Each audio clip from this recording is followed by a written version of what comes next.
What's going on, everybody? Ty Bartell in with another edition of Coach's Corner. This time we head into NE8 action on the boys' side of the hoops with Mr. Eric Fender of Poland Boys Basketball. Coach, how we doing today, sir? Good yourself. Not doing too bad. My first question, pretty similar with all coaches. I'd just like to start in the practice realm because that's where we're in right now. That's what's currently going on. How are practices looking like with your boys right now? What's standing out to you? Well, our practices they started last Friday. They're going well. I sort of, as some teams have figured out, football plays a big role in that. And actually, tonight we open up with our football guys. We gave them a few days off because they're banged up and they need some rest over the long season that they have. They start all the way back in July, and they go all the way through. And we try and give them as much time as we possibly can, but we turn around, and I think we're less than 30 days away from our first game. So we're excited to get everybody back in the gym. The guys that we've had in the gym have been doing a really nice job, and we're really excited for it. Often talk to coaches who talk about getting football guys back is like just getting a bunch of physical guys back all at once, a bunch of bruisers. Can you speak on that as well? Oh, for sure. Football is such a physical game, and basketball can be, but the way that it's officiated and the way that it's called, they have to be conscious of their physicality sometimes. But again, we enjoy it. We like it. We think we're going to have a lot of kids this year that can bring positives for both the physical side of it and athleticism wise for us as well. Coach, before we start talking about this season, I'd like to talk about a little bit about last season. What were your takeaways from last year, going from last year to this year, that you're going to be bringing back? Well, we returned four guys last year, from Cole Fulton to Danny Natoli, Andrew Todd, and Paul Greco, four seniors. Danny and Cole had pretty good seasons for us. We're going to expect them to step up in a big way, as well as Andrew and Paul for our seniors. Yeah, just the biggest thing is getting them acclimated to what we want. Last year, we battled some early injuries. JP Genova missed the first 5 games for us. Ended up being our leading scorer last year. Just a really good basketball kid. We had other complementary players around him with Luke Generalovic, Jake Alsop, Bryce Behringer, Carson Maurer, Noah Huda. We don't have that depth this year. We're looking somewhere around 8 guys to consistently play. But to me, the more reps that they get in practice, the more consistency with the smaller numbers, I think will benefit them and will benefit us in the long run. What are you looking at the as strengths early on for this team this season? Well, I think one thing we have a little bit of this year is some height. We've got some guys with a little bit of height. Nothing, no 6'6" kid running around or anything like that. But you know, tall, athletic. I think defensively is where we really want to try and focus on, especially early on, because it's going to take kids a while, especially our football guys, with figuring out, making shots, just being consistent with that kind of stuff. That's all reps, and they don't get that stuff during their fall sports. So that's going to take a little bit more time. So we're really going to rely on the defensive end of it, and we're going to try and use our athleticism to our advantage. I feel like this NE8 is going to be really fun this year. I think there's a lot of teams that have a really good chance. How do you see the conference competition like this year, and where do you guys feel like you fit into it? Well, we're down to 7. We lost Jefferson. Jefferson's always been a tough game for us year in and year out since I've been there. South Range probably has the most guys coming back. So I would expect them to, if you're going to do a league voting or anything like that, probably, returning league champs, co-champs. Gerard's always well coached with Coach Hannon. Same thing with Struthers with Coach Warnicki. But a lot of these teams lost a lot over the past few years, and now they're starting to have to go into their youth a little bit, and experience is going to play a role. There are some unknowns. We have Coach Fitch over in Hubbard. We have a new coach in Niles. We have a new coach at South Range. Um, we have a new coach in Lakeview. So 4 of the 7 teams are getting new coaches, and that's going to be an interesting thing because each one is going to want to put their own philosophy and their own stamp on the program.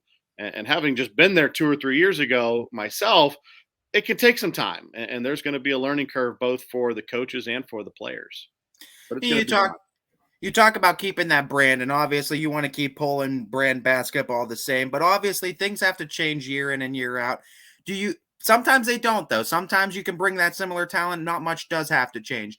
When you talk about from what you lost and what you're bringing back from last year to this year, how's the playbook looking? Does there some edits in it, or is things going to be looking pretty much the same for Poland basketball this year? Well, I think for us, if you're looking offensively, we're going to have our staple sets that we'll run.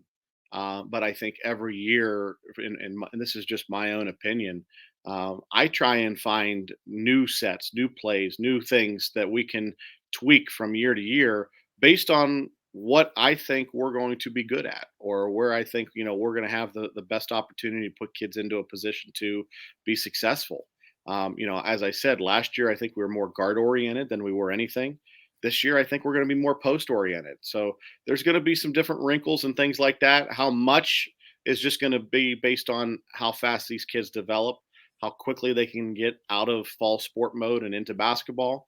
But no matter what, for us, to me, it always starts on the defensive end of the floor.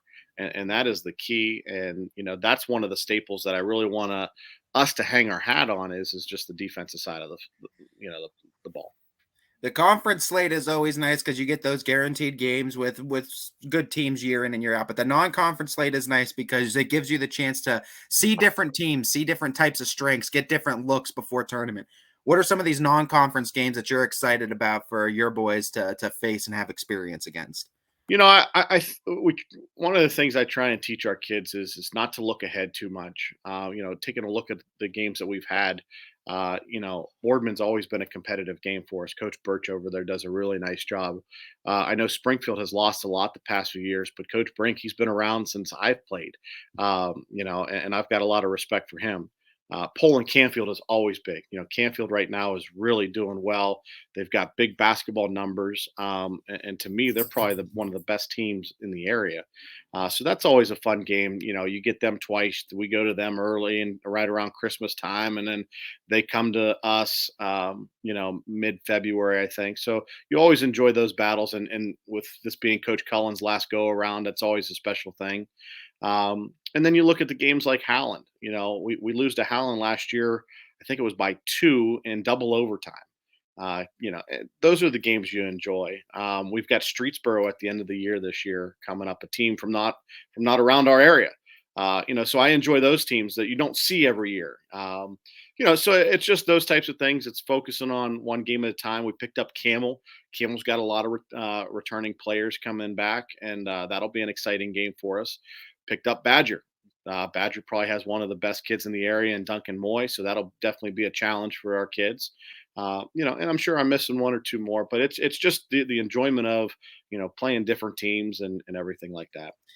Oh, coach, you know as well as I do that although the head coach will get some of the attention, you need a good staff around you. You're only as good as the staff you put around you. So I always like to give the opportunity, and we here at the network like to give the opportunity to kind of just meet the staff, learn who's helping out with the Poland Bulldogs this year. So right now this year, my head varsity assistant coach, his name is Chris Martin. Chris has been with the program 2 years. He spent about 8 or 9 years over with the Poland girls program. And then when I took over, he came and asked about having an interest to come to the boys side. And I've known Chris for years. He was with me for some of my time when I was coaching at Springfield back in the early 2010s. And we've got a really nice relationship. So he's going to be my top assistant. Coach Zach Kappen, he's a Poland football guy, coaches football for us. He's going to be my JV guy. And realistically, I enjoy having him around. He's not only a great guy, but he's a guy who he's a football first guy. And sometimes to get some of those kids that are football, that might be teetering, they're saying, "Oh, Coach Cap's going to be coaching. We're going to get to see him more." It's nice to see those coaches do more than just one sport. So to have him come on and move up, he was my freshman coach the past 2 years. To have him come in and now step up and be my JV guy, we're excited for that. And then I've got my brother coming back. My brother, for those that don't know, he's Poland's all-time leading scorer. He spent many of years with Coach Grisdale a long, long time ago. Outside of probably Coach Cullen, he's got one of the best minds, in my opinion, for the game of basketball. So he's trying to work himself back in around his work schedule. He's not a teacher, so sometimes it's hit or miss with him. But just to have him back and try and be on the bench as much as possible, is definitely a help. And then one person that's not on the staff, but I have to sort of give a shout out to is just my dad. He spent about 10 or 12 years as the head basketball coach at Austintown Fitch back in the mid 80s to the early 90s. Spent time at Poland while my brother and I were there. And then he went to Springfield with me and spent about 10 years at Springfield. And he's just a basketball guy like Coach Cullen. You can't get rid of him. But we always joke in our locker room, he's forgotten more basketball than any of us know put together. So it's a nice resource to have. But yeah, we're excited. I think we've got a great staff, and we're getting ready to go. We're excited for you guys as well, Coach. And before I let you go, last question. It's a running theme I'm doing this year too. You sound like you come from a basketball family. You sound like the sport's been around you all the time. The love of the game is the theme this year, and it's what brings us to the court each and every season. Whether announcer, head coach, basketball player, we're all coming back because we love the sport. We love what it brings. Where'd the love for the sport of basketball start for you? Do you know, time period wise, a time frame? When did that love first start for you? A long time ago. And to be honest with you, my dad probably thought I was going to be a baseball player more than anything. Back in the early days, I was probably a better baseball player than I was a basketball player. And then I'd say by the time I hit middle school, I really started to take an interest in it. I've been around basketball since I've been 6 months old. With having a father who's been a head coach for many of years, I grew up in the gym, and that's all I ever know. And my wife, she'll make fun of me every once in a while. She goes, "Well, if you stop coaching, what are you going to do? Because you don't know anything different." I follow, with being a teacher and a coach, I follow a bell schedule during the day, and then I know that I've got practice at some point in time in the evening. But the love is it's grown. Um, I love the competitiveness of it. I can't play much anymore, but to be able to get out there and coach and work with these young athletes is definitely a privilege, and it's something that I enjoy, and I take a lot of pride in it. Well, Coach, you just know that whenever the coaching does become too much, there's always a nice color commentary seat right next to us here at YSN for you. So I appreciate that. we'd You always guys do take a great, your you guys do insight. a great job. We always take your insight as well, Coach. Thank you so much for your time, Coach. As we wish you the best of luck here on the network, we're all rooting for you here at YSN for much of the Poland Bulldog success this year. Thank you so much. We appreciate everything you guys do for sports in general, just in our Yeah, local area. It's been great. no So problem, Coach. We love what we do, and we appreciate the support from guys like you. This has been thank a you. first edition of Coach's Corner with the boys basketball skipper over at Poland, Mr. Eric Fender.